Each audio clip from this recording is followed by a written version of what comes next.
Home security project, এটা হলো entry, এটা হলো এক্সিট।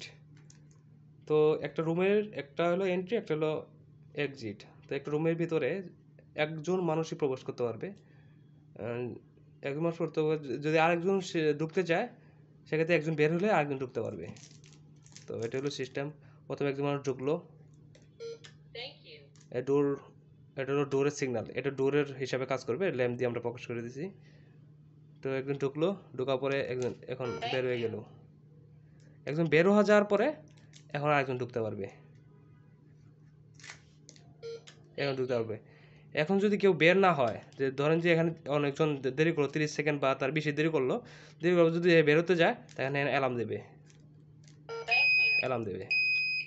অ্যালার্ম রিসেট করার আগ পর্যন্ত কেউ বের হতে পারবে না। এখন যদি কেউ চাইলে বের হতে পারবে না, বের হতে পারে না, বের হলে এটা খুলে যেত, খুলবে না, যতবার কিছু খুলবেন না। এখন আপনি রিসেট করেন, রিসেট করার পর সে বের হতে পারবে।